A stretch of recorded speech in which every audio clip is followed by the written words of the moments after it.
Sabe aquele cansaço profundo que bate no fim do dia? A gente vai dissecar isso nessa nossa conversa de hoje. Existe um tipo de exaustão que muita gente conhece na pele, mas que raramente é falado de um jeito honesto. É aquela sensação de estar o tempo todo fazendo alguma coisa, correndo pra lá e pra cá, e mesmo assim sentir que a vida não avança de jeito nenhum.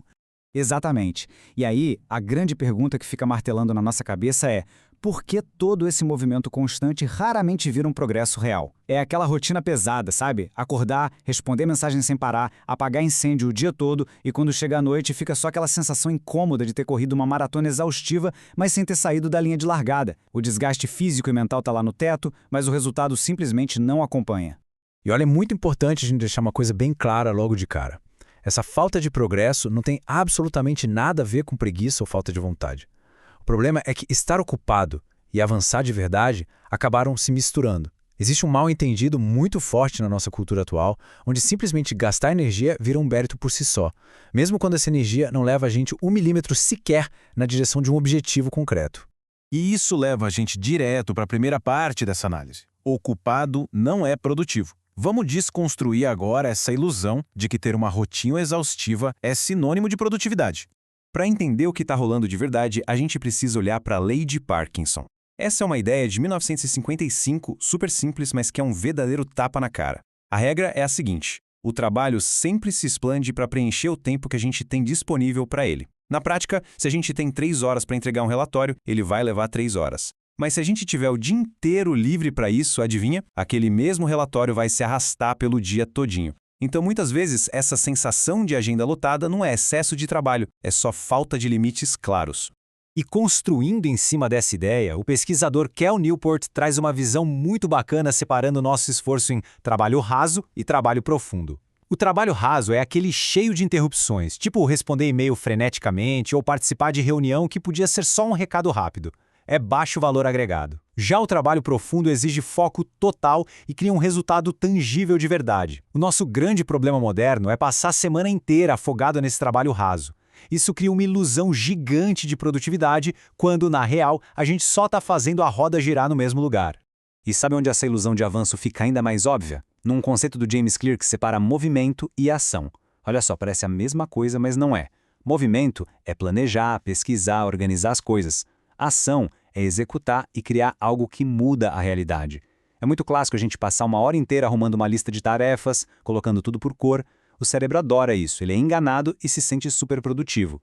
Só que organizar a lista é só movimento. Sentar e finalizar aquela tarefa mais difícil é que é ação de verdade. E o que deixa isso tudo tão difícil de quebrar é que virou uma questão cultural. Estar sempre ocupado virou um símbolo de status e importância hoje em dia. Em muito ambiente competitivo, falar "nossa, tô completamente sem tempo" virou quase uma medalha no peito, uma prova de que a vida daquela pessoa tem relevância. A gente criou um incentivo bizarro para lotar as agendas, não por necessidade, mas porque a própria identidade acabou ficando dependente dessa validação de estar sempre sobrecarregado. Com essa armadilha do movimento bem clara, a gente passa para o próximo ponto, o fracasso dos conselhos. Afinal, por que será que aquelas fórmulas mágicas de gestão de tempo falham tanto na prática? A resposta para essa falha tem dois lados. Primeiro, a grande maioria desses conselhos mais famosos foi feita para quem tem muito privilégio. São dicas desenhadas para executivos que têm assistentes ou para empreendedores com horários super flexíveis. Tentar enfiar uma rotina matinal de 3 horas na vida de quem tem filho pequeno e pega transporte público todo dia é pedir para se frustrar. A conta simplesmente não fecha. E o segundo lado é a armadilha de consumir conteúdo. A gente gasta horas vendo vídeos e lendo artigos sobre produtividade, só que consumir conteúdo não é ser produtivo. É só mais um movimento disfarçado de ação. Isso é muito cirúrgico. E o psicólogo comportamental Daniel Kahneman explica o mecanismo mental por trás disso com a falácia do planejamento. É uma tendência que todo ser humano tem de subestimar sistematicamente o tempo que uma tarefa vai levar e, ao mesmo tempo, superestimar a própria capacidade de dar conta do recado. É daí que nascem aquelas listas de tarefas impossíveis. Aí, no fim do dia, bate aquela frustração e a falsa conclusão de que não deu tempo. Mas a verdade é que o tempo sempre foi o mesmo. O nosso plano é que era pura fantasia desde o início. E já que a gente está quebrando mitos, lembra daquele número famoso e super repetido de 21 dias para criar um hábito? A ciência discorda totalmente. Um estudo gigante da University College London mostrou que, na real, a média para a formação de um hábito é de 66 dias. E dependendo da pessoa e da complexidade, pode chegar a incríveis 254 dias. Prometer mudar a vida de alguém em 3 semanas é algo muito fácil de vender na internet, mas ignora completamente a biologia de como a gente cria automatismos de verdade. Mas chega de focar só nos problemas e nos mitos. Nessa sessão, a gente vai falar sobre o que realmente funciona. Vamos explorar a mecânica real e sustentável para criar avanço. A primeira regra de ouro, baseada em dados, é focar em uma única área da vida de cada vez. Tentar arrumar a saúde, as finanças e o trabalho na mesma semana garante que absolutamente nada saia do lugar. E atrelado a isso, a gente traz da medicina o brilhante conceito de dose mínima eficaz. Ninguém precisa de horas de esforço que sugam toda a energia. O segredo é achar a menor quantidade de esforço que já gera um resultado sólido, e isso costuma girar em torno de 5 a 20 minutos de dedicação focada por dia. Só isso.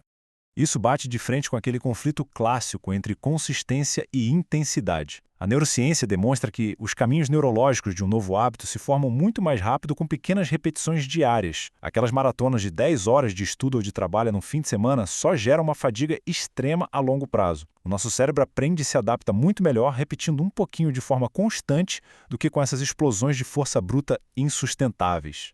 E para conseguir reter e aplicar tudo que a gente tenta aprender, a variedade de estímulos é fundamental. Misturar os formatos de consumo, tipo ler um pouco, ouvir um áudio e fazer as próprias anotações muda o jogo. Ler de forma passiva faz a gente esquecer quase tudo. Mas como a gente adota aprendizagem ativa e conecta informação com as coisas práticas do dia a dia escrevendo, a chance de usar esse conhecimento de verdade aumenta de forma exponencial. O que nos traz para a nossa última peça desse quebra-cabeça, construindo uma estrutura real. A gente vai entender agora por que depender só de motivação interna é um erro crítico. A realidade nua e crua é que a motivação interna é uma montanha russa. Ela oscila o tempo todo e é super frágil. Depende de uma noite bem dormida, de bom humor, da ausência de estresse, ou seja, coisas raríssimas hoje em dia. É por isso que a estrutura externa precisa existir. Nos dias em que a motivação está completamente zerada, ter um sistema claro e um caminho já pré-desenhado tira das costas o peso de ter que decidir o que fazer. Isso diminui drasticamente a resistência de dar o primeiro passo. Exatamente. E é por isso que buscar ferramentas que entreguem essa estrutura pronta ajuda tanto.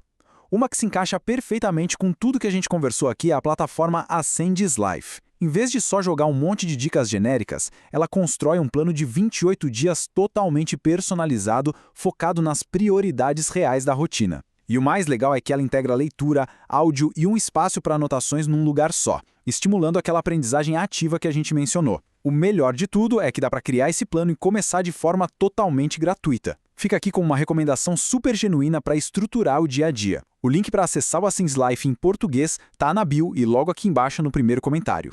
Perfeito. E para fechar a nossa análise com chave de ouro, a grande reflexão que fica é esta. O problema nunca foi falta de vontade, foi ausência de estrutura. Entender a mecânica por trás do nosso próprio cansaço tira uma tonelada das nossas costas. Quando finalmente fica clara a diferença enorme entre só se movimentar e criar um progresso estruturado de verdade, aquele sentimento inútil de culpa vai embora e dá lugar à clareza. A gente espera que esse papo traga uma direção bem mais leve e focada para o dia a dia. Até a nossa próxima conversa.